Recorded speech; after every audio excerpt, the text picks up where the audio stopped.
হরে কৃষ্ণ, রাধে রাধে। নমস্কার বন্ধুরা, ত্রিশু রাধা কৃষ্ণা ক্রিয়েশনে আপনাদের সকলকে স্বাগত জানাই। বন্ধুরা, যদি আমরা রাধারানীর কথা বলি আর ভগবান শ্রীকৃষ্ণের কথা না বলি তাহলে একদমই ঠিক হবে না। কারণ রাধা এবং কৃষ্ণ একে অপরের পরিপূরক ছিলেন। রাধা এবং কৃষ্ণের প্রেম এমন এক আধ্যাত্মিক প্রেমের উদাহরণ যেটা ভৌতিক সুখের থেকে অনেক উপরে। এমনিতেই রাধা ও কৃষ্ণের প্রেম অনাদিকাল থেকেই চলে আসছে, কিন্তু যখনই দ্বাপর যুগে ভগবান বিষ্ণু কৃষ্ণরূপে অবতার নিলেন, তখন তিনি এই বিশ্ব সংসারকে প্রেমের সঠিক অর্থ বোঝানোর জন্য শ্রীকৃষ্ণের অংশ থেকে রাধারূপে যমুনা নদীর তটে অবস্থিত রাওয়াল গ্রামে বৃষভানু এবং কীর্তির ঘরে জন্ম নিয়েছিলেন। এবং জন্মের সাথে সাথে রাধারানী এবং শ্রীকৃষ্ণের প্রেম কাহিনী শুরু হয়ে যায়। কিন্তু বন্ধুরা, এমন কি ঘটনা ঘটেছিল বা কী অবস্থার সৃষ্টি হয়েছিল যার কারণে রাধারানীকে শ্রীকৃষ্ণের বিরহের মুখোমুখি হতে হয়েছিল? আর ভগবান শ্রীকৃষ্ণ কেনই বা তার প্রিয় বাঁশিকে ভেঙে দিয়েছিলেন? এই সমস্ত প্রশ্নের উত্তর আমি এই ভিডিওর মাধ্যমে আপনাদের জানানোর চেষ্টা করব। তাহলে চলুন শুরু করা যাক আজকের এই ভিডিওটি। বন্ধুরা, বলা হয়ে থাকে যে রাধারানীর জন্ম থেকেই অন্ধ ছিলেন, কারণ তিনি স্বর্গলোক থেকে একটি প্রতিজ্ঞা নিয়ে এই পৃথিবী লোকে এসেছিলেন। আর সেই প্রতিজ্ঞাটিই হলো, যখন ভগবান শ্রীকৃষ্ণর দৃষ্টি তার ওপর পড়বে তখনই তিনি প্রথমবার তার দৃষ্টি খুলে ভগবান শ্রীকৃষ্ণকে প্রথমে দর্শন করতে চান, আর তা না হলে উনি কখনোই তার চোখ খুলবেন না। তাহলে বুঝতেই পারছেন যে কেমন করে তারা দুজনে একে অপরের সাথে যুক্ত ছিলেন সেই বাল্যকাল থেকে। শ্রীকৃষ্ণ তার বংশীর ধ্বনি দিয়ে বার্সানাবাসীর মন জয় করে রেখেছিলেন, আর রাধা এবং কৃষ্ণ তাদের 8 বছর বয়স থেকেই আধ্যাত্মিক প্রেমের স্বাদ আস্বাদন করতে শুরু করেন। ভগবান শ্রীকৃষ্ণের জীবনের দুটি প্রিয় বিষয় ছিল রাধা এবং তার প্রিয় বংশী বা বাঁশি। তাই শ্রীকৃষ্ণ ও রাধার প্রেমের প্রতীক হিসাবে গণ্য করা হয় শ্রীকৃষ্ণের এই বাঁশিটিকে। যখনই শ্রীকৃষ্ণ বাঁশি বাজাতেন তখনই রাধারানী সেই বাঁশির ধ্বনিতে আকৃষ্ট হয়ে তার কাছে ছুটে আসতেন। ঘন্টার পর ঘন্টা সেই বাঁশি ধ্বনিতে মগ্ন হয়ে থাকতেন। এই বংশীর ধ্বনি তাদের প্রেমকে আরও গভীর করে তুলেছিলেন। তারা দুজনেই যমুনা নদীর তীরে ঘন্টার পর ঘন্টা ধরে তাদের সময় অতিবাহিত করতেন। যদিও তাদের এই সুখের সময় মাত্র কিছু দিনের জন্যই ছিল, কারণ যখনই কৃষ্ণের মামা কংস এটা জানতে পারলেন যে কৃষ্ণ বৃন্দাবনেই আছেন, তখন তিনি কাল বিলম্ব না করে কৃষ্ণকে দ্বন্দ্বযুদ্ধের জন্য আহ্বান করলেন। আর এই জন্য সমস্ত বৃন্দাবনবাসী এবং রাধাকে ছেড়ে মাতা যশোদা শ্রীকৃষ্ণকে মথুরায় চলে যান।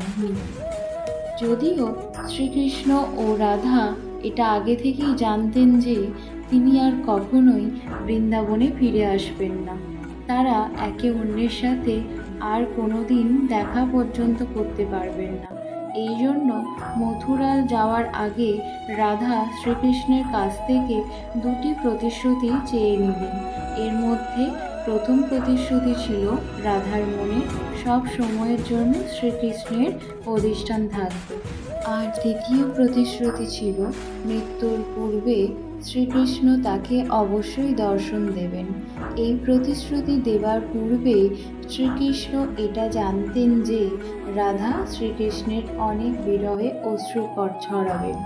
তো শ্রী রাধাও যাতে খুশি থাকেন সেই জন্য ভগবান শ্রীকৃষ্ণ তার কাছ থেকেও একটি প্রতিশ্রুতি চেয়ে নিয়েছিলেন, আর সেটা হলো এরপর থেকে শ্রীরাধা কখনোই শ্রীকৃষ্ণের বিরহে এক ফোঁটাও অশ্রু ঝরাতে পারবেন না। এই প্রতিশ্রুতি নেবার পর ভগবান শ্রীকৃষ্ণ মথুরার উদ্দেশ্যে প্রস্থান করেন, আর শ্রীরাধা বৃন্দাবনেই থেকে যান। এরপরের অংশ থেকে শ্রী রাধার বর্ণনা খুব কম গ্রন্থে পাওয়া যায়। এরপর শ্রীকৃষ্ণ মথুরায় গিয়ে কংসকে বধ করেন এবং তারপর তার পিতামাতা দেবকী এবং বসুদেবকে বন্দি দশা থেকে মুক্ত করেন। এর কিছুদিন পর তিনি তার প্রজাদের রক্ষা করার জন্য মথুরা থেকে এগিয়ে গিয়ে দ্বারকা নগরী প্রতিষ্ঠা করেন এবং তখন থেকে তাকে দ্বারকাধীশ বলা হয়ে থাকে। শ্রীকৃষ্ণ দ্বারকায় গিয়ে প্রথম রুক্মিণী এবং তারপর সত্যভামার সাথে বিবাহ করেন। এদের ছাড়াও শ্রীকৃষ্ণ আরও 6 জনার সাথে বিবাহ করেন।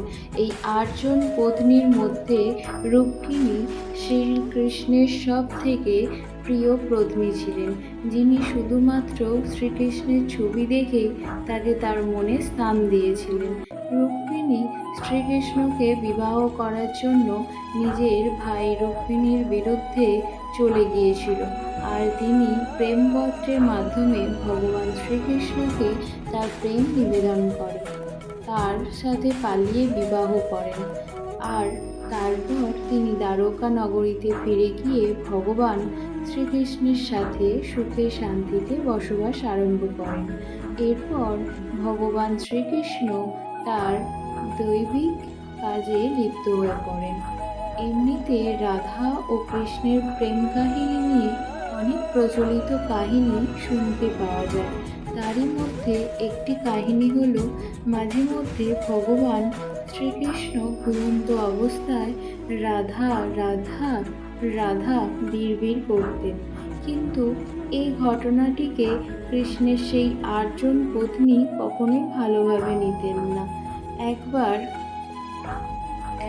শ্রীকৃষ্ণকে বললেন, হে প্রভু, প্রেম তো আমরা সকলেই আপনাকে করি, কিন্তু রাধারানীর মধ্যে এমন কি আছে যার জন্য আপনি ঘুমন্ত অবস্থাতেও তাকে স্মরণ করতে থাকেন? তখন ভগবান শ্রীকৃষ্ণ তাকে বললেন, তুমি অন্তত একবার রাধার সাথে দেখা করে এসো, সেখানেই এর উত্তর তুমি পেয়ে যাবে। আর যখন তুমি রাধার সাথে দেখা করতে যাবে, তখন হাতে করে অবশ্যই কিছু নিয়ে যেও। এরপর রুক্মিণী রাধার সাথে দেখা করতে যান এবং সাথে করে খুব গরম এক বাটি দুধ নিয়ে যান। যখন তিনি রাধারানীর কক্ষে গিয়ে পৌঁছান, তখন তিনি জানতে পারেন রাধারানী শ্রীকৃষ্ণের নাম জপ করে নিদ্রাবিহীন অনেক রাত্রি কাটিয়ে সবেমাত্র ঘুমিয়েছেন। তখন রুক্মিণী শ্রীরাধার সখীদেরকে বলেন যে শ্রীকৃষ্ণ তাকে রাধার সাথে দেখা করার জন্য পাঠিয়েছেন। কৃষ্ণ নাম উচ্চারণ করা মাত্রই শ্রীরাধা ঘুম থেকে উঠে পড়েন এবং বলেন, কৃষ্ণ এতদিনে কাউকে আমার সঙ্গে দেখা করার জন্য পাঠিয়েছেন। এই ঘটনায় রুক্মিণী সম্পূর্ণ আশ্চর্য হয়ে পড়েন যে শুধুমাত্র শ্রীকৃষ্ণের নাম উচ্চারণ করা মাত্রই শ্রীরাধার ঘুম থেকে উঠে পড়লেন এবং তার ব্যাপারে জিজ্ঞাসা শুরু করলেন। শুধুমাত্র এতটুকুই নয়, যখন রাধারানী জানতে পারলেন যে কৃষ্ণ তার জন্য প্রসাদ পাঠিয়েছেন, তখন উনি কোনো কিছু না ভেবে রুক্মিণীর কাছ থেকে সেই গরম দুধ নিয়ে পান করে নিলেন। এইভাবে গরম দুধ পান করা দেখে রুক্মিণী অতীব আশ্চর্য হয়ে পড়লেন এবং তারপর রাধার সঙ্গে কিছুক্ষণ কথা বলেন। পুনরায় দ্বারকায় ফিরে গেলেন। এত কিছু হয়ে যাওয়ার পর যখন রাত্রিবেলায় রুক্মিণী ভগবান শ্রীকৃষ্ণের পদসেবা করছিলেন, তখন তিনি লক্ষ্য করলেন যে তার পায়ে গরম লেগে ফোস্কা পড়ে গেছে। এটা দেখে তিনি শ্রীকৃষ্ণকে প্রশ্ন করলেন, হে প্রভু, আপনি কোথায় গিয়েছিলেন যে আপনার পায়ে গরম লেগে ফোস্কা পড়ে গেছে? তখন শ্রীকৃষ্ণ বললেন, তুমি ভুল করে রাধাকে গরম দুধ দিয়ে দিয়েছিলে, যেটা রাধা একেবারেই প্রাণ করে নিয়েছিল, যার কারণে তার হৃদয়ে ফোস্কা পড়ে যায়। যেহেতু রাধার হৃদয়ে আমার চরণ কমল বিরাজ করে, তাই আমার পায়েও ফোস্কা পড়ে গেছে। তারপর রুক্মিণী শ্রীকৃষ্ণ ও শ্রীরাধার সারমর্ম বুঝতে পারেন এবং এটাও বুঝতে পারেন যে প্রেম শরীরে নয় বরং আত্মা এবং হৃদয় দ্বারা হয়ে থাকে। আর একটি কাহিনী অনুসারে ভগবান ব্রহ্মা পৃথিবী লোকে এসে বৃন্দাবনে প্রথম শ্রীরাধা এবং শ্রীকৃষ্ণের বিবাহ দিয়েছিলেন, কিন্তু এ ব্যাপারে বিস্তারিত আমরা কিছু পাই না।